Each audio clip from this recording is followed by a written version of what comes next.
दोस्तों आज की इस वीडियो में आप लोग देख सकते हैं कि मेरे सामने ये कितनी अलग अलग सप्लाइयाँ पड़ी हुई हैं 12 वोल्ट की। आज की इस वीडियो में मैं इनके फ़ाल्ट को आपको रिपेयर करना बताऊंगा। जो जो इसमें फ़ाल्ट आते हैं आप किस तरह से इसको आसानी के साथ जो है वो ठीक कर सकते हैं। क्योंकि आप लोगों को पता है कि इस वक्त सीज़न है, जो कूलर वगैरह के साथ जो सप्लाइयाँ इस तरह की लगी हुई आती हैं वो बहुत जल्दी ख़राब हो जाती हैं। तो लोग जो है वो उनको फेंक के न्यू सप्लाई लेने चले जाते हैं। तो आजकल आपको पता है महंगाई है, तो सप्लाई भी बहुत महंगी मिलती है आपको। तो आपसे गुजारिश है कि यार वीडियो को पूरा देखा करें और वीडियो को जो है ना लाइक ज़रूर किया करें, ताकि हमारी हौसला अफजाई हो। इतनी मेहनत करके आप दोस्तों के लिए वीडियो बनाते हैं। तो चलिए अब वीडियो को स्टार्ट करते हैं। तो सबसे जो इन सप्लाईज़ में आने वाला फ़ाल्ट है वो कॉमन होता है, क्योंकि प्राइमरी साइड में इसका फ़ाल्ट जो है ना वो ज़्यादा आता है निस्बत आउटपुट जो सेकेंडरी साइड होती है उसकी निस्बत। प्राइमरी साइड में इसका फ़ाल्ट जो है वो ज़्यादा आता है। मैं एक सप्लाईज़ को ले लेता हूँ और उस पर आपको जो है वो बताता हूँ, क्योंकि सभी का जो काम वो तकरीबन सेम ही होता है। थोड़ा बहुत फ़र्क होता है, लेकिन वो तकरीबन उनका काम करने का जो तरीक़ाकार फार्मूला है वो तकरीबन सेम ही होता है। तो मैं क्या करता हूँ कि इस सप्लाईज़ को ले लेता हूँ और इस पे आपको बताता हूँ कि आपको फ़ाल्ट किस तरह से ट्रेस करना है, किस तरह से उसको जो है वो रिपेयर करना है। यहाँ पे आप लोग देख सकते हैं कि ये वाली जो होती है इसकी प्राइमरी साइड होती है ये वाली, और ये वाली जो है इसकी सेकेंडरी साइड होती है। और यहाँ पे ये आउटपुट पे एक इसका लगा हुआ होता है मॉसफेट, और ये लगा हुआ है जी इसका इनपुट पे मॉसफेट ये वाला, और ये इसका कैपेसिटर डीसी पे लगा हुआ होता है। और मैं आपको इसकी जो है ना डिटेल के साथ बताता हूँ मैं, ताकि आपको अच्छे से जो है वो समझ आए।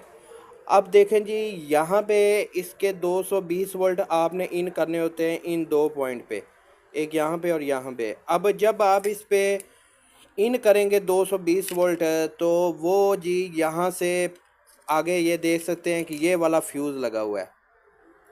जब आगे सेक्शन में कोई मसला बनेगा तो सबसे पहले ये जो फ्यूज़ है वो आपका जल जाएगा। अब क्या करें कि जब आपने चेक करना है यहाँ पे, सबसे पहले आपने अगर सप्लाई नहीं चल रही तो यहाँ पे आपने 220 वोल्ट चेक कर लें मल्टीमीटर से।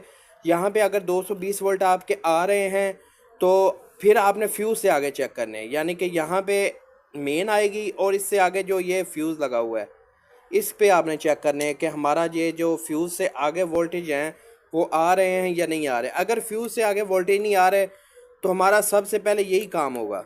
आपने क्या करना है कि ब्रिक सी वायर ले लें, और ये जो फ्यूज़ वाले दो पॉइंट ब्रिक सी वायर लेके इसको आपने जंपर कर देना है। और सबसे जो अहम बात है, आपने सीरीज़ बोर्ड में इसको चेक करना है। फ्यूज़ लगाने के बाद आपने डायरेक्ट नहीं लगा देना ताकि ब्लास्ट ना हो, क्योंकि शॉर्टेज आगे भी हो सकती है। सबसे पहले आपने फ्यूज़ लगा के इसको सीरीज़ में लगाना है, फिर चेक करना है कि हमारा जो सीरीज़ बल्ब है वो फुल ग्लो कर रहा है या बिल्कुल नॉर्मल या ग्लो नहीं कर रहा।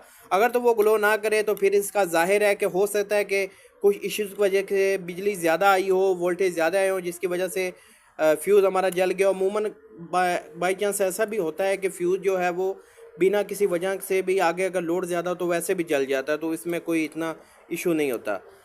अगर बल्ब आपका फुल ग्लो करे तो फिर आपने वायर इसकी उतार लेनी है, और आपने क्या करना है कि ये यहाँ पे सबसे पहले जो इसकी ज़्यादातर शॉर्ट होता है ये ब्रिज लगी हुई होती है। यहाँ पे आप तो देख सकते हैं ये ब्रिज लगी हुई है, ये इसकी शॉर्ट होती है।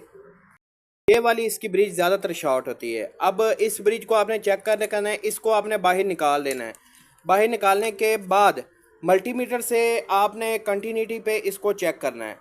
ये वाले जो दरमियान वाले इसके ब्रिज के पॉइंट होते हैं ये वाले, ये एसी के साथ कनेक्ट होते हैं 220 वोल्ट के साथ। इस पे आपने मल्टीमीटर को कंटिन्यूटी पे लगा के चेक करना है। अगर बजर बोले मल्टीमीटर यहाँ पे इन दो पॉइंटों पे अगर बजर बोले तो मतलब ये है कि आपका ये जो ब्रिज रेक्टिफायर है ये शॉर्ट है। कुछ सप्लाईज में क्योंकि आजकल जो ज़्यादातर आ रही है उनमें यही ब्रिज लगी हुई आ रही है, वो डायोड वगैरह लगे नहीं आते।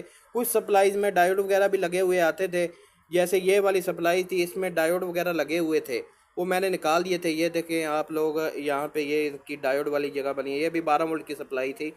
तो आजकल जो ज़्यादा आ रही है उनमें ये ब्रिज ही लगी हुई होती है। तो यहाँ पे अगर कंटिन्यूटी फुल बोल रहा है मीटर तो उसकी बज़ाहिर यही है कि ये जो हमारी ब्रिज है ये शॉर्ट है।